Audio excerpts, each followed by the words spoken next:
জয়োল্লাস করে ফেলেছে Real Madrid, কেটে ফেলেছে আরও এক চ্যাম্পিয়ন্স লিগ ফাইনালের টিকিট। তবে সান্তিয়াগো বার্নাব্যুর ম্যাচটা নিয়ে রয়ে গেছে বিতর্ক। রেফারিং ইস্যুতে অভিযোগের ঝুলি নিয়ে বসেছে বায়ার্ন মিউনিখ। বাভারিয়ানদের ক্ষোভ সবচেয়ে বেশি যোগ করা সময়ের ডিসঅ্যালাউড গোল নিয়ে। ম্যাথিস ডিলিট বল জালে জড়ালেও লাইন্সম্যান অফসাইডের ফ্ল্যাগ তুললে পড়ে কপাল, ফেরা হয়নি সমতায়। শেষ পর্যন্ত 2-1 গোলের হার সঙ্গী করে চ্যাম্পিয়ন্স লিগের সেমিফাইনাল থেকে বিদায় নিতে হয় জার্মান জায়ান্টদের। তবে ওই অফসাইড নিয়ে প্রশ্নের শেষ নেই, দ্বিধাবিভক্ত ফুটবল বিশ্ব। ফারল্যান্ড মেন্ডিকে চ্যালেঞ্জ করে ডিলিট ও নুসেইর মাজরাউরা আক্রমণে যান।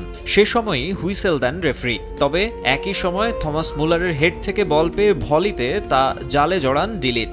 বল জালে জড়ানোর আগেই লাইন্সম্যান থমাস লিস্কিভিচের ফ্ল্যাগ দেখে রেফারি শ্যামন মার্চিনিয়াক বাঁশি বাজানোয় রিয়াল ফুটবলাররা থেমে যায়। তখন প্লে ডেড হয়ে যাওয়ায় নিয়ম অনুযায়ী ভিএআর এর সহযোগিতা নেওয়ারও সুযোগ ছিল না।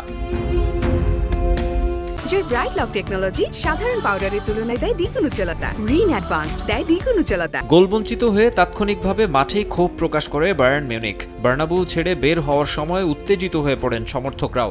সাক্ষাৎকারে রাগঢাক রাখেননি ফুটবলাররা, বিস্ফোরক মন্তব্য করেন কোচও। ডিলিট তো পরিষ্কার বলেই দেন, লাইন্সম্যান মাঠেই নাকি তাকে সরি বলেছেন, ভুলও স্বীকার করেছেন।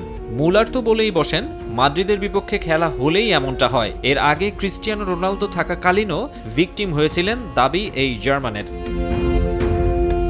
2016 সালে ভিএআর ইন্ট্রোডিউস করার পর থেকে অ্যাঙ্গেল ক্লিয়ারলি বুঝতে না পারলে আগেভাগে বাঁশি বাজাতে নিরুৎসাহিত করা হয়েছে। কিন্তু সেখানেই অযাচিত তাড়াহুড়া করেছেন রেফারি, যা নিয়ে সন্দেহ বায়ার্ন ফ্যানদের। বিশ্বকাপ ও চ্যাম্পিয়ন্স লিগ ফাইনাল পরিচালনা করা রেফারিদের কাছ থেকে এমন ডিসিশন মোটেও গ্রহণযোগ্য নয় বলেও মন্তব্য করেন তারা।